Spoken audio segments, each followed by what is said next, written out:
My name is Emily Carter. I'm 32 years old, and for a brief moment I believed I had finally escaped the weight of my father's disapproval. But then his wedding invitation arrived. An ivory envelope that should have carried joy, yet inside was a wound reopened. I would only be welcome if I bowed my head before 200 strangers and confessed to sins I never committed. And as if that humiliation wasn't enough, the planner's email confirmed what my father had written. Security guards would be waiting at the gate to turn me away if I dared to come without begging. Imagine that.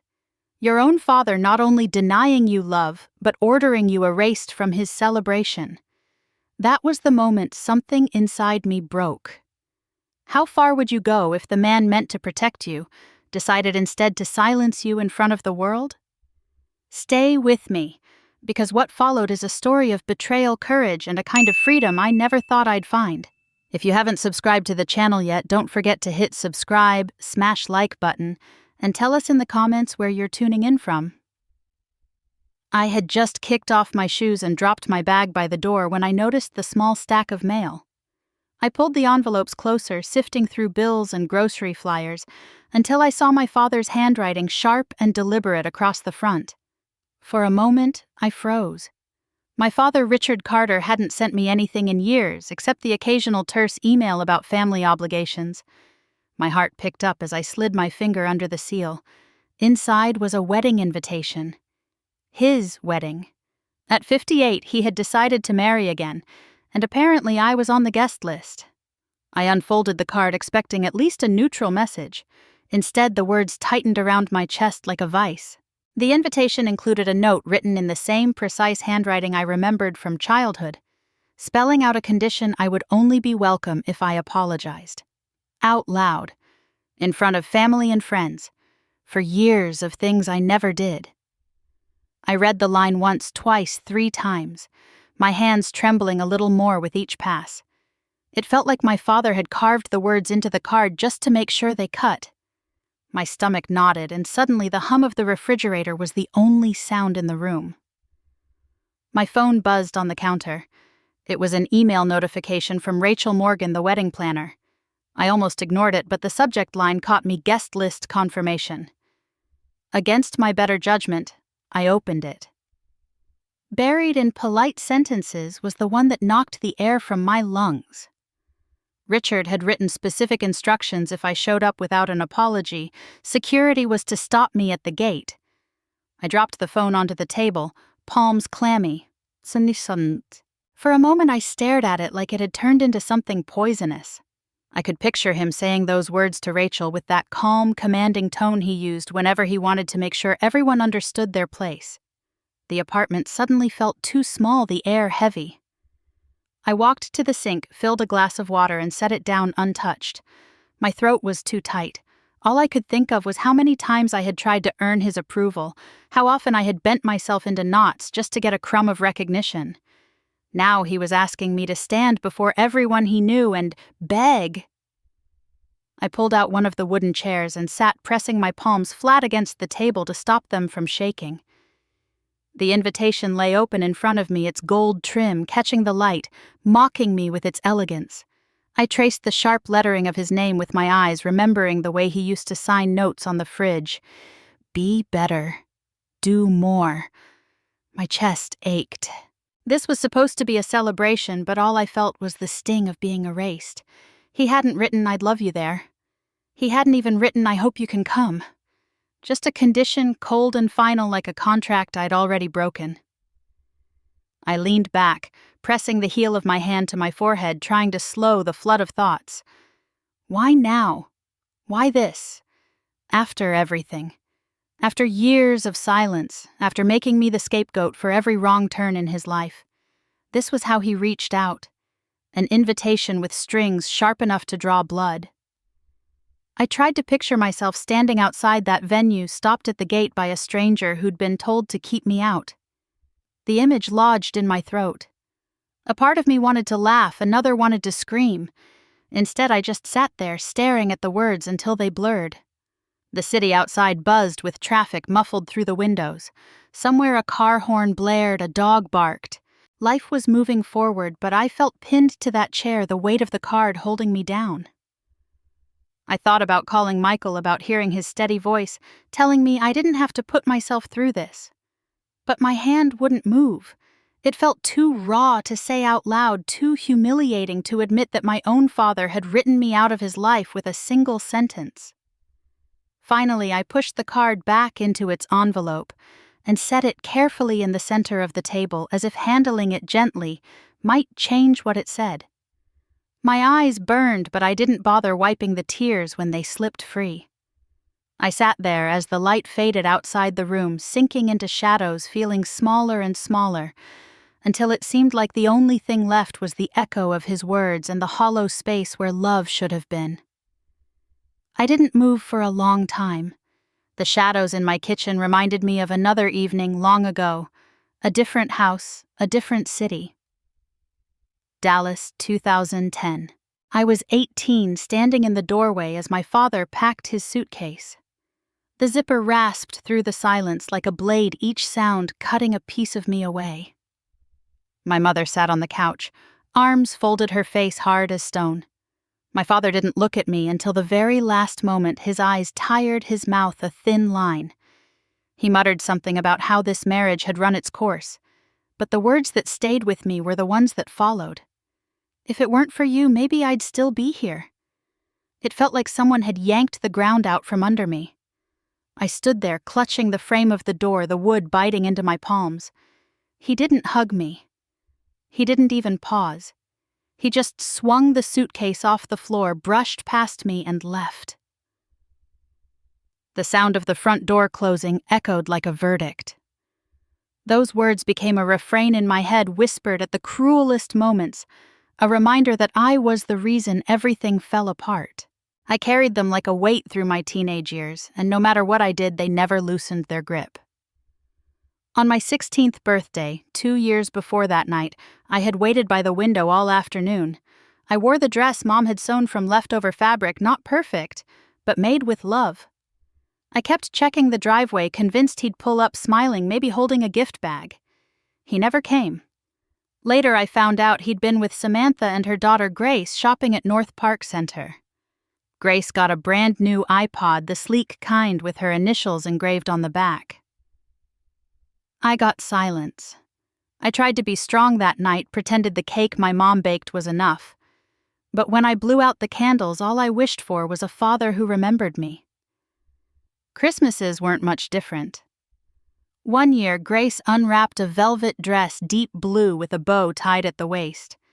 She twirled in front of the tree, her curls bouncing, everyone clapping. When it was my turn, I tore open the paper to find a pair of wool socks. Practical Mom said, "Useful." I forced a smile, but inside I wondered why practicality was always my destiny while Grace got beauty and celebration. The worst of it wasn't the gifts or the missed birthdays. It was the way he looked at me. Or didn't. I remember sophomore year a rumor started that I'd been caught sneaking pills from a locker. I hadn't. A boy in chemistry class had planted them, but by the time the assistant principal called my parents, the damage was done. I sat in that office with my heart hammering, waiting for my father to show up to defend me, to believe me. When he finally arrived, he didn't even ask for my side. He shook the principal's hand, gave a weary sigh, and said, "She's always been trouble." I felt my face burn as the words sank in. Trouble. That was who I was to him, not his daughter, not the girl begging for him to see her. Just a problem to be explained away. Afterward, I tried calling him, desperate to make him understand. I remember pacing my room, the carpet rough under my bare feet, phone pressed so hard to my ear it hurt. He picked up, his voice clipped. What now? I told him. It wasn't me, that I hadn't done anything wrong. There was a long pause, and for a moment I thought, maybe he'd believe me. Instead, he exhaled sharply.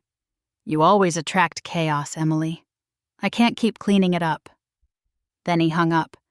I sat on the edge of my bed, staring at the glow-in-the-dark stars stuck to the ceiling, tears sliding down my temples into my hair. I wanted to rip them down, but I didn't move. I stayed there until the phone screen went dark, until my body felt like stone. That was the rhythm of my childhood. Grace smiled and the world opened for her. I stumbled and doors slammed shut. Dad made sure of it.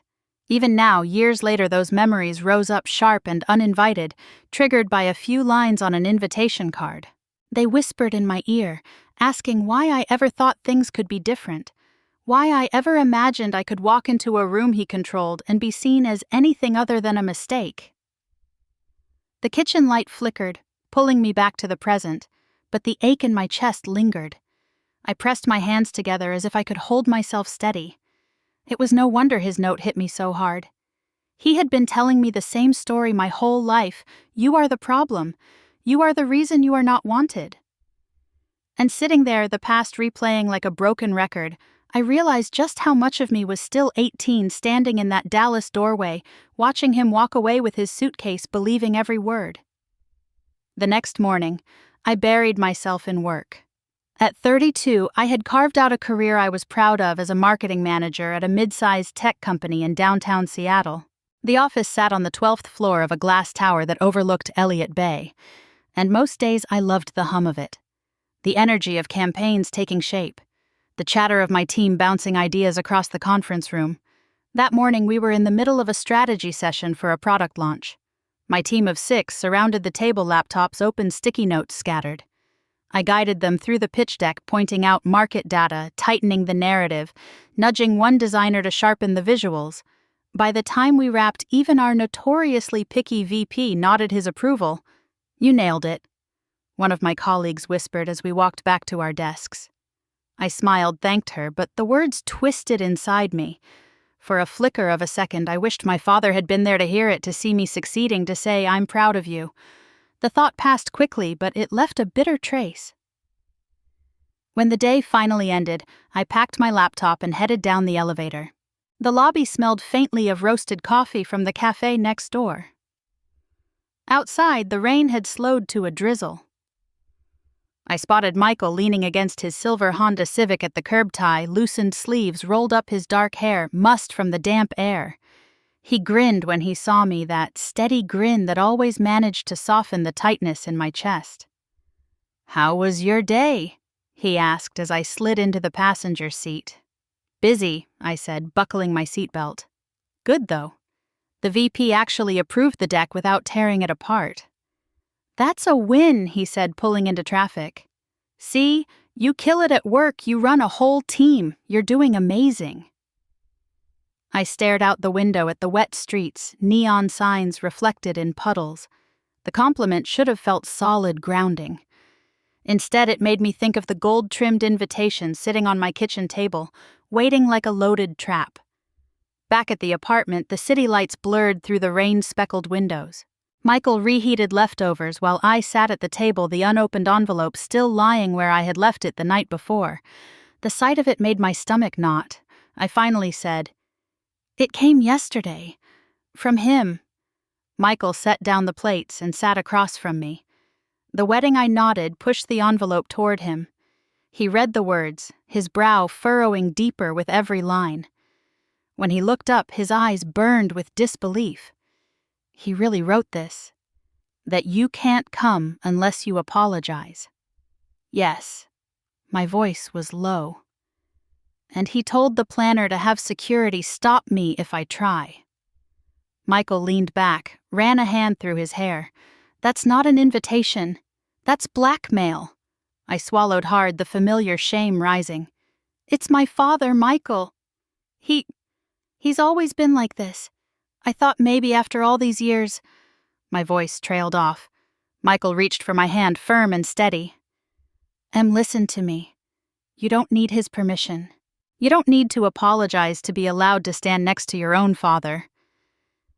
"That's insane." I wanted to believe him, but a lifetime of bending under my father's disapproval had etched deep grooves in me.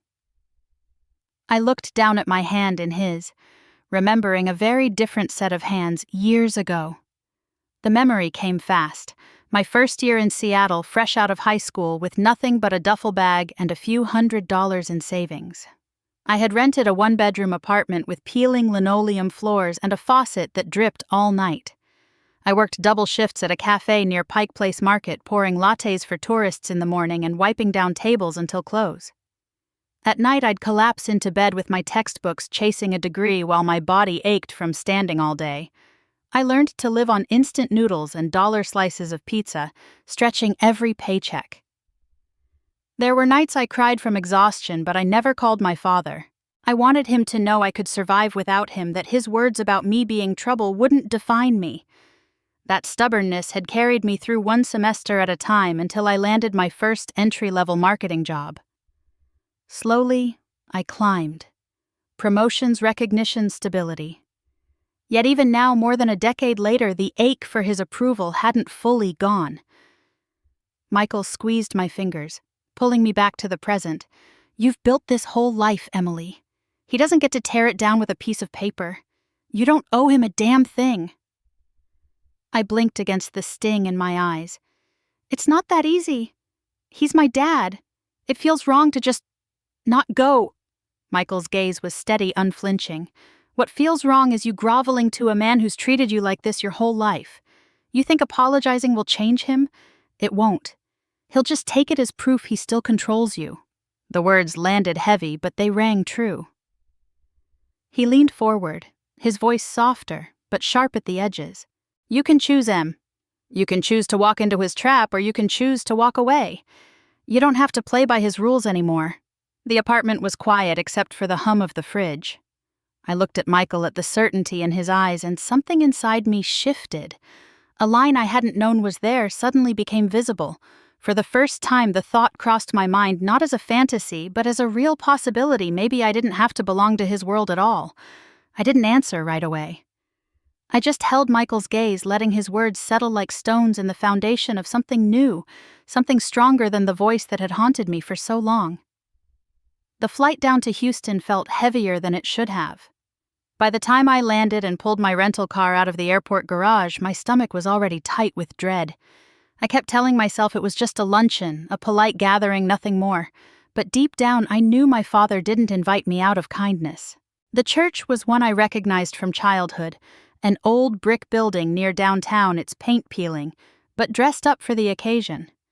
Banners hung along the walls, flowers perched on folding tables, the faint smell of lemon polish mixed with perfume. I walked in and immediately felt eyes turn. My father, Richard Carter, stood at the front with Samantha by his side, her pale dress perfectly tailored, her smile poised like she'd practiced in the mirror. Grace, in her sharp blazer and perfect curls, hovered close, already acting like she belonged in the spotlight. I chose a seat near the middle, hoping to blend in, but it didn't take long before my father began his performance. He lifted his glass, clearing his throat, and the chatter in the room faded. This wedding, he began, his voice carrying easily, will be the most remarkable event Houston has seen in years. We've secured a beautiful venue overlooking the river, brought in the best caterer in town, and the floral arrangements will be flown in fresh. Murmurs of approval swept through the crowd. He paused, his chest-puffed eyes gleaming with pride. We expect over 200 guests, and the celebration will be, well, let's just say nothing short of spectacular. The cost. More than $50,000. A man in the front row whistled, impressed. A woman leaned toward her friend, whispering. My cheeks burned, not from pride, but from the familiar dread of where I knew this was going. Someone called out, half joking, "Who's footing the bill, Richard?" The smile on his face stretched wider, but it wasn't warm. It was sharp. My daughter, he said smoothly. She owed me after the years of chaos she put us all through. Finally, she's paying me back. The room broke into polite laughter, some shaking their heads, others nodding like it made perfect sense. The sound drilled into my ears, each chuckle a nail. I felt the air leave my lungs. My fork clattered softly against my plate. I wanted to stand, to shout, to tell them that none of it was true, that I had worked overtime shifts, scraped and saved, not because I owed him, but because I thought, stupidly, that if I made his dreams possible, he might look at me differently. But my throat closed around the words. Across the table, a woman gave me a sympathetic smile, but it felt more like pity than support. The weight of humiliation pressed on my shoulders. My father went on detailing the cake design and the live band as though he were the architect of it all. I stared at my hands' knuckles white and tried to breathe through the sting in my chest. When the speeches ended, people broke into small conversations. Samantha leaned down toward Grace, their heads close. Grace smirked, and I caught the words slip out of Samantha's perfectly painted mouth. At least she's useful for something. They didn't think I'd hear, but I did. My stomach twisted. I bit the inside of my cheek hard to stop the tears from rising. I forced myself to focus on the glass of water in front of me, the condensation dripping onto the tablecloth. I thought of Michael, of Olivia, of the people who saw me for more than what my father said I was. I told myself I would not give him the satisfaction of seeing me break down in front of his audience. So I lifted my chin, blinked the tears back, and pressed my lips together until I could manage a small, polite smile. Inside, though, a vow formed silent and sharp. I would not let him keep stripping me down like this. Not anymore. The luncheon carried on with laughter and small talk, plates being cleared, coffee poured. I kept my silence, each wordless minute hardening into resolve. By the time I stepped outside into the bright Texas sun, I knew one thing for certain. Something had to change. Olivia's office was on the 21st floor of a sandstone building in downtown Seattle, its windows looking out over the bay. I hadn't been there in months, but the minute I stepped into the lobby, with its polished marble and faint smell of paper and coffee, my nerves kicked in. I clutched the folder I'd thrown together, contracts and receipts tucked inside, though I wasn't sure why I bothered. Her assistant waved me through, and I found Olivia at her desk. Sleeves, rolled up glasses perched low on her nose as she reviewed a case file. She looked up and smiled, warm but sharp, the same smile that had carried me through late nights in college. "Em," she said, standing to hug me. "You sounded shaken on the phone. Sit. Tell me everything." I sank into the leather chair opposite her, the city spread out behind her like a painting. My fingers twisted together as I laid it all out. The gilded invitation with its condition, the email from the wedding planner with explicit instructions. The luncheon in Houston where my father bragged about me as if I were nothing but his checkbook. The words spilled faster than I expected, each memory reopening the sting. By the time I finished, my throat was dry. Olivia didn't speak right away. She leaned back, arms crossed, her expression unreadable. Then she tapped the folder I had brought. "Can I see I slid it across?" She opened it, flipping through the contracts. Venue catering, florist, band photography. Line after line with my signature at the bottom. She glanced at me, her brows lifting. "You realize every one of these is in your name?" I frowned. I knew I signed them, but he insisted. "Said it made sense because I was handling the money transfers.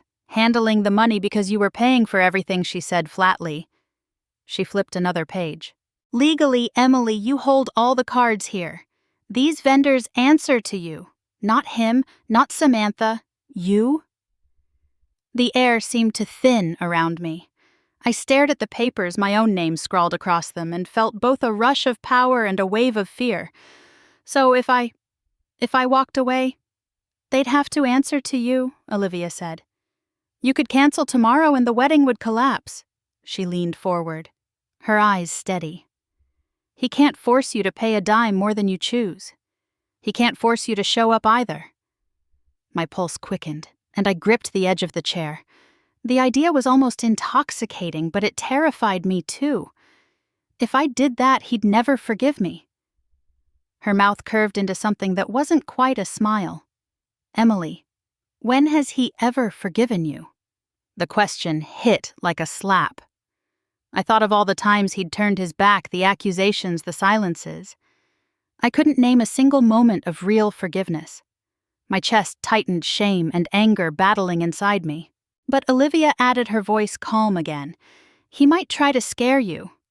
Hire someone like Collins down in Houston. Send threatening letters. Claim you owe him damages. Would he have a case?" I asked, my voice smaller than I wanted. "Not with these contracts," she said, tapping the folder. "They're binding. You hold the rights. If he sued, he'd have no ground to stand on. He'd be bluffing, hoping you'd fold." I let out a shaky breath, pressing my palms against my knees to steady them. The room was quiet, but for the hum of the HVAC. Outside a ferry cut across the water white trail foaming behind it. I don't know if I could do it, I admitted. Canceling everything, humiliating him like that. He'd hate me forever.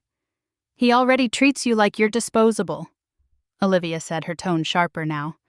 You've bent over backward for years, and what has it earned you? Public humiliation, manipulation, a lifetime of being told you're not enough. Tears blurred my vision. I blinked hard, refusing to let them fall here, not in front of her. I just thought maybe if I gave him this, if I gave him the wedding he wanted, he'd finally see me differently. Olivia leaned forward, her gaze locked on mine. Listen to me. You don't owe him this wedding. You don't owe him an apology. You don't owe him anything. The words were firm, final, and they seemed to echo through the room. My heart pounded, and for the first time the weight shifted. The idea that I could choose not to keep paying, not to keep apologizing, not to keep bleeding for a man who would never see me.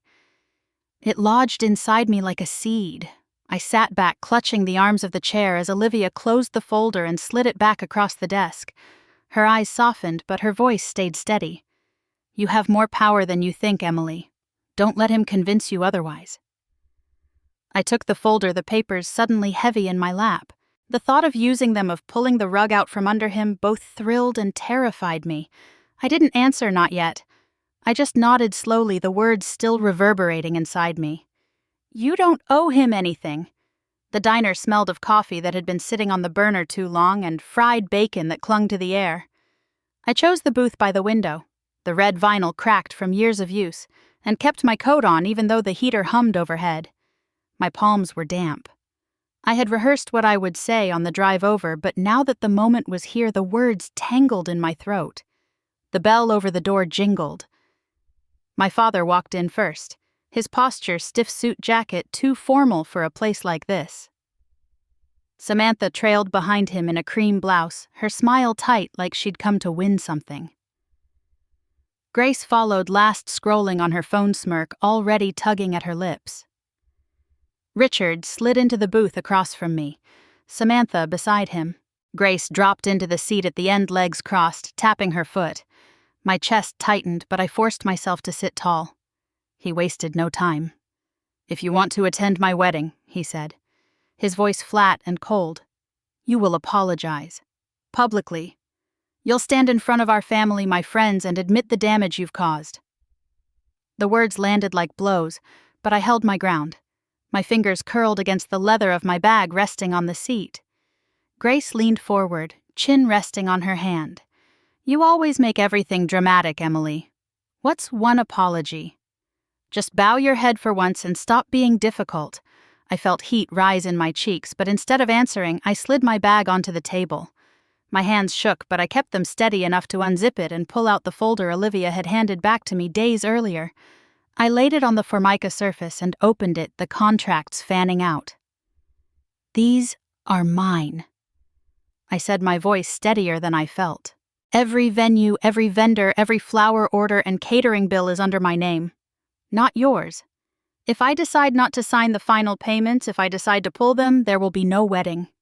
Samantha's eyes flickered to the papers, then back to my face. Her lips parted as if to speak, but she stayed silent. Grace scoffed, rolling her eyes. My father's jaw tightened. He leaned forward, his hands flat on the table, eyes narrowing as he scanned the signatures. The muscle in his cheek twitched. You wouldn't dare. I met his stare, the years of swallowed hurt pressing against my ribs, begging to be let out. Try me. His face flushed red, spreading up his neck.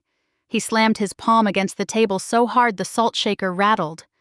You will not ruin my day, Emily. You don't have it in you. You've always been too weak. The diner fell silent around us. A couple at the counter turned to stare. The waitress froze mid-step, holding a coffee pot. My heart hammered, but I didn't flinch. For once, I didn't fold. I gathered the contracts back into the folder, slowly, deliberately letting the silence hang heavy. My father's breathing was sharp, angry. Samantha reached out, placing a hand on his arm, whispering something I couldn't catch. Grace muttered under her breath, but I ignored her. I slid the folder back into my bag, zipped it, and set it beside me. Then I looked him straight in the eye. You can make all the demands you want, but without me, without my signature, there will be no grand celebration for you to show off. He glared, his chest heaving, but I held his gaze. Inside, my fear and shame began to shift, replaced by something firmer, something that felt dangerously close to resolve. I stood, my knees shaking, but locked tight. "Enjoy your coffee," I said quietly, then turned and walked toward the door. Behind me, I heard the scrape of his chair, the sharp edge of his voice. "Don't walk away from me." But I kept moving, pushing the glass door open. The cool Houston air hit my face like a jolt. For the first time in years, I didn't feel like a child shrinking under his shadow. My hands still trembled, but each step toward my car was steadier than the last. When I slid behind the wheel, I gripped the steering wheel until my knuckles whitened. My reflection in the rearview mirror showed tears brimming, but they didn't fall.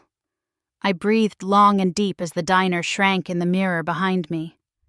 Something had cracked in that booth, and though the fracture terrified me, it also felt like freedom waiting to break through. The highway stretched out before me, flat and endless, the Texas sky pressing down with its heavy blue. I drove south toward Dallas with the folder of contracts on the passenger seat, the same folder I had slammed down in front of my father only days before. My hands stayed tight on the wheel, but for once the trembling had stopped. Patricia's house sat at the end of a quiet street lined with pecan trees, the kind of neighborhood where kids rode bikes until dusk, and neighbors waved from their porches. She opened the door before I even reached the steps, her face soft with the same gentle kindness I remembered from childhood. At 55, she carried herself with calm steadiness, a kind of strength my mother never had. "Emily," she said, pulling me into her arms. Her hug was firm grounding. "Come in, baby. You look like you've been carrying the world." Inside her kitchen smelled like cornbread and coffee. She sat me at the table, pressed a mug into my hands, and waited until I started talking. I told her everything. The invitation, the humiliation at the luncheon, the confrontation at the diner where I had laid out the contracts. My voice broke halfway through, but Patricia didn't interrupt. She just reached across the table and squeezed my hand. When I finished, she sighed, her eyes brimming with quiet sorrow. "We know what he's like, sweetheart. We've all seen it. You've endured more than enough." Her words slipped into the cracks of me like balm. No one in my family had ever said that out loud. Not in my presence. For the first time in a long time, I felt the faintest flicker of validation. That night, I stayed in her guest room, staring at the lace curtains, shifting in the breeze from the open window. I thought about how different my life might have been if Patricia had raised me instead of Richard. The thought made my chest ache. The next day, I drove to Houston to see my Uncle Henry. At 60, he was still broad-shouldered, his posture ramrod straight, years of military discipline etched into every movement. He met me on the porch of his modest house, a baseball cap shading his weathered face. "You look tired," he said without preamble. "Come on in." We sat in his den, the walls lined with framed medals and photographs of platoons. He poured sweet tea into tall glasses and leaned back in his recliner, studying me with those sharp eyes that had probably once made young recruits snap to attention. I didn't sugarcoat it. I told him what my father had demanded, what I'd threatened in return. Henry listened silent until I finished. Then he set his glass down with a heavy thunk. "Your dad doesn't care about family, Emily. He cares about his reputation. That's all this wedding is to him. A show. If you pull the plug, if you walk away, people will see who he really is." The certainty in his voice shook me. "But wouldn't they blame me?" I asked quietly. Henry's gaze was steady. "Not the ones who matter. People know him. They've watched the way he's treated you and others. Trust me, word's already spreading. Folks at church are whispering, saying he forced you to bankroll the whole thing to polish his image. You cancel, they'll connect the dots." I sat back, the glass sweating in my hands. The idea that others might see through him, that I wasn't crazy for feeling used and discarded, felt like air after drowning. When I left, Henry walked me to my car. His hand rested heavy on my shoulder. "Don't let him bully you, Emily. You've got more grit than you think." Driving away, I saw the steeple of the old church rising above the rooftops, the same church where my father's friends now murmured about his grand plans. I imagined them lowering their voices, trading rumors. "He's making her pay. She doesn't even get invited unless she apologizes." For once, the whispers weren't against me. By the time I merged back onto the highway, the sun dropping low behind me, a new steadiness filled my chest. For the first time, I wasn't standing alone. Patricia's gentle words, Henry's blunt certainty, the murmurs in the community, they all gathered inside me like a shield. I gripped the wheel tighter, the city lights of Houston glowing faintly ahead, and felt something I hadn't felt in years, the quiet strength of knowing someone had my back. The envelope was thin, official-looking, with my name printed across the front in bold type. I found it in my mailbox one rainy morning in Seattle, tucked between a grocery flyer and an electric bill. My stomach dropped the second I saw the return address, Collins & Associates, Houston, Texas. I tore it open, standing in the lobby of my apartment building, rain dripping from my umbrella onto the tile floor. Inside was a single page, crisp and cold, written in the kind of language meant to intimidate. David Collins, attorney for my father, demanded immediate assurance that the wedding contracts would be honored. If I canceled the letter, said I would be held liable for willful sabotage and financial damages. My throat went dry. I read it twice, then a third time, as though the words might change. My hands shook so badly I had to stuff the letter back in its envelope just to keep from dropping it. By the time I reached my apartment, my heart was pounding like I'd run a marathon. I didn't even take off my coat before calling Olivia. She answered on the second ring, her voice calm measured, as if she had been expecting my panic. I just got a letter," I blurted, "from Collins. He's threatening to sue me if I pull out." My voice cracked. "What if he can slow down?" she said gently. "Read it to me." I unfolded the paper with trembling hands and read every line into the phone. When I finished, silence stretched for a beat. Then Olivia let out a short, almost amused breath. "It's bluff, Emily. Empty. He's trying to scare you. But it says damages and contracts are in your name," she cut in firmly. "Vendors answer to you. You've made payments, you've signed. Your father doesn't have legal standing to enforce anything. If anyone tried to sue, it would backfire. Collins knows that. This letter is theater." I pressed my hand to my forehead, pacing across the living room. My coffee sat untouched on the counter, steam curling into the air. "So I don't need to respond." "You can if it makes you feel better," Olivia said. "But legally, no. He's hoping you'll fold under pressure. Don't give him that satisfaction." Her certainty steadied me, but the fear still prickled under my skin. I stared at the envelope on the table, the bold letterhead screaming louder than it should. As if on cue, my laptop pinged. New email. Then another. Then another.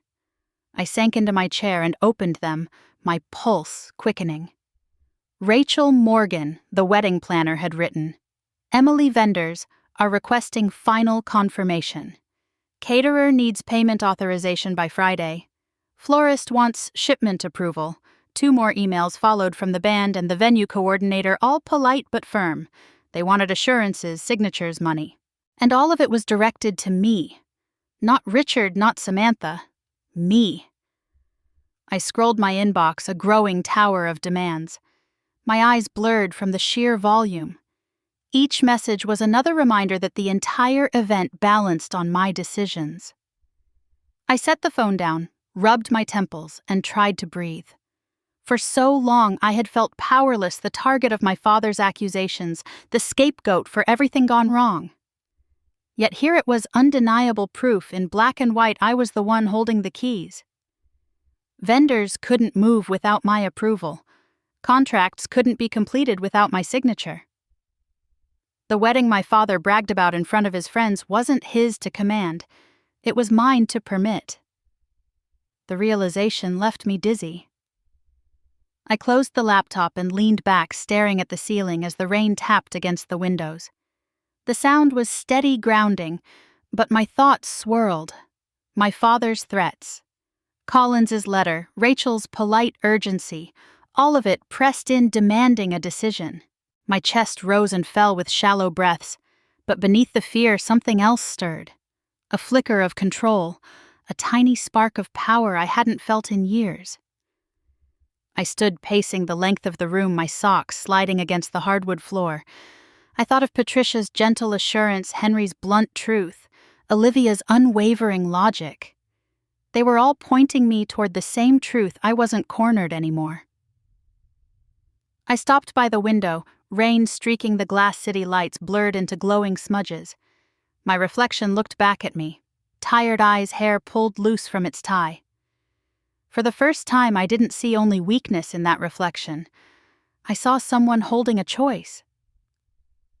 I turned back to the table where the envelope and laptop waited. I rested my hand on the folder of contracts, the paper cool and solid under my palm. The fear was still there, but so was the clarity. In that quiet moment, with rain drumming steady against the glass and my inbox overflowing, I understood exactly what Olivia had meant. My father could rage, he could threaten. He could hire lawyers to send letters dressed up in legal jargon. But the truth was simple. Without me, there would be no wedding. When I walked into the apartment that evening, the smell of garlic and tomatoes hung in the air. Michael was stirring a pot on the stove, his tie draped over a chair, his sleeves rolled up. He glanced at me, studied my face, then reached into his back pocket and pulled out a white envelope. "Before you say anything," he said, sliding it across the counter, "I want you to look at this." I opened it, half dreading another letter from Collins, but instead found 2 airline tickets. The destination jumped off the page: Maldives. 10 days. Departure the morning of my father's wedding. My breath caught. "Michael." He set the spoon down and came closer, leaning his hip against the counter. "We don't have to stay here and let him keep doing this to you. We can leave. Turn his wedding day into your freedom day." I stared at the tickets, the black ink crisp against the paper.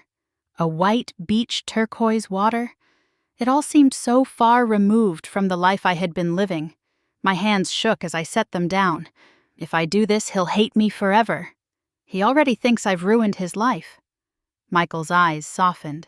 "And if you don't, he'll still hate you. He'll still find a way to make you the villain.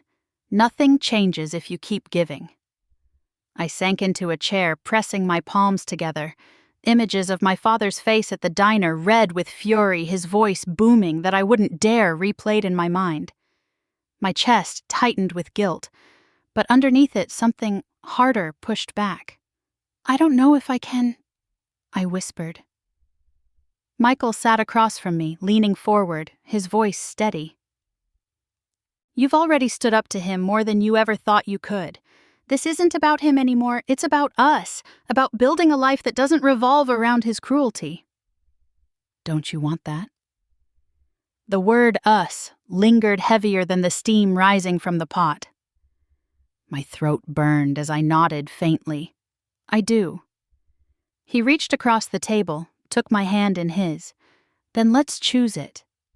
Let's start fresh. On the day he thinks he's proving himself, we'll prove something else, that he doesn't own you." The silence stretched between us, broken only by the simmer of the sauce on the stove. Slowly, I exhaled the tension leaking out of me. I picked up the tickets again, held them in both hands, and finally whispered, "Yes." Michael's shoulders relaxed, relief flickering across his face. He stood, circled the table, and kissed the top of my head. "Good. We'll book the hotel tonight."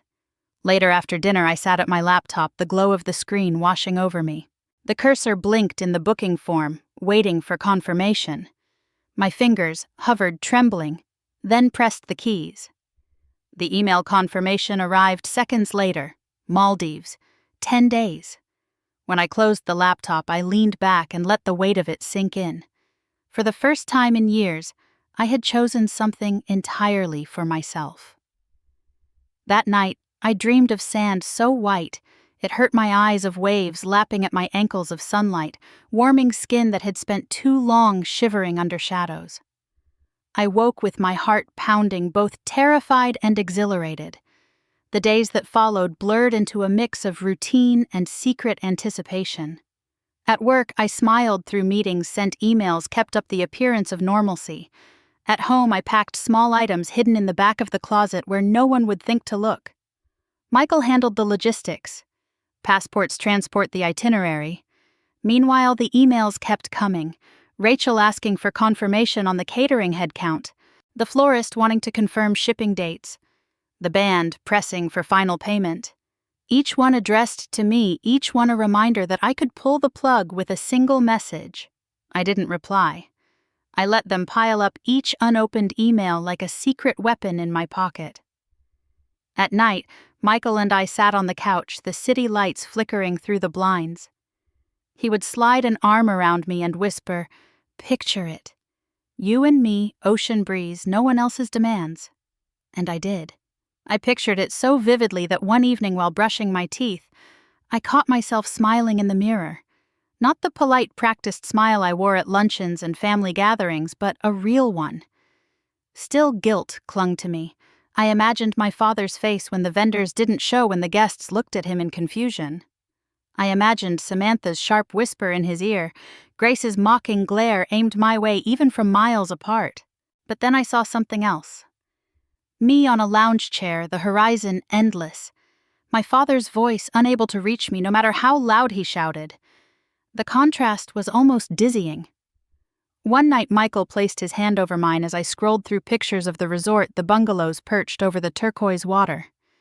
His voice was quiet, but it cut straight through the noise in my head.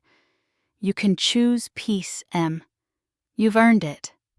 I closed the laptop, rested my head against his shoulder, and let that truth settle inside me. In the stillness of that moment, the decision was final. On the morning of my father's wedding, I wouldn't be standing at the gates of his venue begging for entry. I'd be boarding a plane to the Maldives, leaving behind a stage he could no longer use me to decorate. And for the first time in my life, the image of him standing before 200 guests with nothing to show but an empty hall made me smile. The sky over Seattle was still dark when we loaded our bags into the back of Michael's car. The streets were quiet, only a few headlights cutting through the misty morning. My stomach churned as we drove toward SeaTac, the weight of what day it was pressing down on me. Somewhere in Houston, florists should have been arranging centerpieces and caterers unpacking crates of food. Instead, I had left a trail of unanswered emails, invoices sitting in limbo, a wedding held together by nothing but my father's pride. At the airport, the smell of coffee and jet fuel wrapped around me as we wheeled our suitcases through the sliding glass doors. My phone buzzed in my pocket. Once, twice, then so many times it felt like it vibrated constantly against my leg. I pulled it out and the screen lit up. Richard Grace, the planner, one call after another stacked on top of each other until the count hit 40.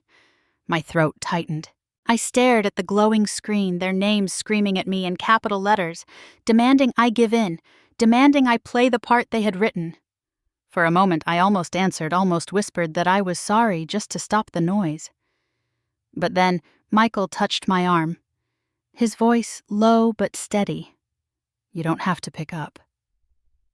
I swallowed hard and nodded. I flipped the phone face down in the tray with my shoes and bag at security, and for the first time I felt the calls lose their power. By the time we reached the gate, the sun was climbing streaks of pink and gold stretching across the horizon. The loudspeaker announced boarding, and my legs felt heavy as I stepped forward. My phone buzzed again from inside my purse, but I didn't look. I held Michael's hand and walked down the jet bridge, each step carrying me further from the life I had spent years trying to escape. The plane lifted into the air, Seattle shrinking beneath us, and I pressed my forehead to the window. My chest was tight, but beneath the guilt was a sharp, undeniable clarity the choice had already been made. Meanwhile, in Houston, the story was unfolding. Guests in pressed suits and pastel dresses arrived at the venue, only to find the gates locked and no staff in sight. Confusion rippled through the crowd as they stood in the parking lot, glancing at each other, murmuring. Someone tugged at the doors, rattling them in vain. The bride was nowhere to be seen, the groom pacing furiously by the curb. Lisa Nguyen, a local reporter, had caught wind of the chaos. She lifted her camera, snapping photos of bewildered guests, empty tables inside, visible through the glass, the once grand celebration unraveling in real time. When the band didn't show and the florist's delivery van never came, panic set in. Samantha's smile cracked as she hissed at my father, her voice sharp enough for bystanders to hear. Grace crossed her arms, glaring at everyone else as though they were to blame. My father's temper flared. Someone captured it on video. Richard Carter, red-faced in his tailored suit, shouting at a security guard who had no answers. His hand slicing through the air as if rage alone could conjure the missing vendors. The video hit Facebook within the hour, shared again and again until it spilled onto Twitter. By the time our plane crossed the Rockies, the clip had gone viral in Houston circles. Comment threads filled with laughter, disbelief, and satisfaction from those who had known his arrogance for years. Headlines bloomed, "The Wedding That Never Happened." Photos of guests milling around outside the venue ran alongside Lisa Nguyen's byline. One of her captions read, $50,000 wedding collapses before it begins. I didn't know any of this until later, but in that moment, flying over states and time zones, I could almost feel the shift in the air. The fortress my father had built around his image was crumbling not by my words, but by his own hunger for control, meeting the silence of my refusal. The flight attendants moved down the aisle with carts of drinks. Michael handed me a ginger ale, his eyes warm with quiet pride.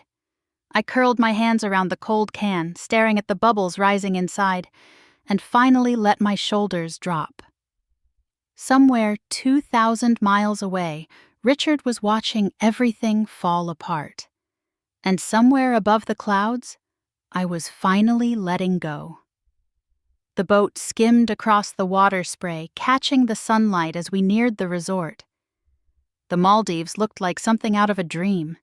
Turquoise waves stretching endlessly, wooden bungalows perched above the sea on stilts. I leaned against the railing, wind tangling my hair, and for the first time in months, maybe years, my chest felt open. When we stepped onto the dock, staff greeted us with cool towels and glasses of fresh juice. Michael grinned like a boy on Christmas morning, his hand warm on the small of my back. "See?" he whispered as we walked toward our villa. "No drama, no demands, just us."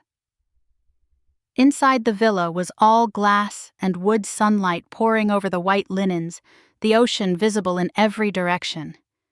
I set my bag down, slid the balcony doors open, and walked out barefoot. The sand was soft, the air thick with salt and flowers. I sat cross-legged with my journal in my lap, pen trembling in my hand. For a long moment, I just stared at the blank page. Then slowly the words came. For the first time, I wrote, "I don't have to apologize just to exist." My eyes blurred as the ink spread across the page. I closed the journal, pressing my palm to the cover, feeling the truth of it settle in my bones. The phone buzzed on the nightstand. I almost ignored it, but Michael nudged me. Might be Olivia. I picked up. Her voice was calm, almost amused. "Emily, you'll want to hear this. It's your father and Samantha. People are mocking them everywhere. The clip of him yelling at security is all over Facebook. They've lost everything they planned. Word is they had to register the marriage quietly at the courthouse this morning. No guests, no music, nothing." I pressed the phone tighter to my ear, a strange mix of relief and sadness washing through me. Karma had arrived faster than I expected. "So it's done." "It's done," she said firmly. And this time the whole town saw who he really is. When I hung up, Michael was watching me from the balcony, his shirt undone, the sea breeze ruffling his hair. I told him what Olivia had said, and he let out a low whistle. "Poetic justice," he murmured. We walked down to the water as the sun dipped low, painting the horizon pink and gold. I let the waves lap at my ankles, cool and gentle. Michael reached for my hand, threading his fingers through mine. "Smile," he said softly. I hadn't realized until then that my lips had already curved, small and hesitant, but real. It felt foreign, stretching across years of bitterness, but it stayed. We sat on the sand shoulders, touching silence, wrapping around us like a balm. The sound of the waves, the warmth of his hand, the salt air filling my lungs. It was all so simple, and yet it felt like freedom. For years, every moment of peace had been conditional, threatened by the next demand, the next accusation. Now, for the first time, peace simply was. I leaned my head against Michael's shoulder and let the night settle around us, the stars beginning to prick through the sky. And in that quiet, I felt the weight I had carried for so long begin to slip away, leaving something lighter in its place. Back in Seattle, the air felt heavier, the gray sky pressing down, as if to remind me I was no longer living on borrowed sunlight. The first morning home, I found an envelope taped to my apartment door. My father's handwriting was as sharp as ever, cutting even before I opened it. Inside, a single line: "You are no longer my daughter. Do not contact me again." The words blurred as tears stung my eyes, but instead of collapsing, I walked to the kitchen, pulled a lighter from the drawer, and set the paper over the sink. The flame curled the edges, blackening the letters, until they disappeared into ash. As the smoke drifted upward, I felt something uncoil inside me, a cord I had been tethered to for far too long, finally snapping loose. At work, life moved forward. Weeks after returning, my manager called me into her office, eyes bright. "We're promoting you, Emily, Director of Marketing. You've earned it." I managed to thank you, but inside I felt a swell of pride that was mine alone, not borrowed, not begged for. For once, I didn't imagine my father's voice overshadowing my achievements. Olivia stopped by my apartment one evening with takeout cartons and a stack of files. She spread them across my coffee table and said, "I'm starting a legal aid project for women who've been financially exploited by family. I want you involved, Emily. Your story, your insight, they matter." I stared at the folders, at the possibility of using my pain to protect someone else. "You think I could really help?" Her smile was steady. "I know you can." Family. The word that had always meant chains began to take on a different shape. Patricia called every Sunday, her voice warm as she told me about her garden or asked if I was eating well. Uncle Henry checked in, blunt as ever. "You holding up?" he'd ask, and when I said yes, he'd grunt approval. Small gestures, but they stitched something back together inside me. Nights were quieter now. Michael and I sat on the balcony of my apartment, wine glasses in hand. The Seattle skyline stretched out before us. Sometimes we talked about the Maldives, sometimes about the future. Other times we sat in silence, the kind that felt full instead of empty. And slowly I learned. I learned that forgiveness wasn't for my father. It was for me. That I didn't need to keep reaching for a hand that would never hold mine. That surviving his rejection had given me something stronger than his acceptance ever could. One evening the sun slipped low over the city, painting the sky in streaks of orange and violet. I wrapped a blanket around my shoulders and leaned against the railing, the cool air brushing my face. Below, the hum of traffic carried on oblivious. Above, the first stars began to appear. I thought of the letter I had burned, of the laughter at the failed wedding, of the silence in that diner when I finally stood my ground. For years I had begged for belonging, but in losing him I had found myself.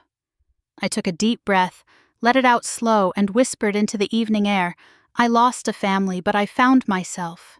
And if you've ever felt dismissed, belittled, or erased by the very people meant to love you, I hope my story reminds you, you're not alone. Share your story with me in the comments. And if you want to hear more stories of justice, freedom, and finding strength, subscribe and stay with me here. Our voices matter, and together they can't be silenced.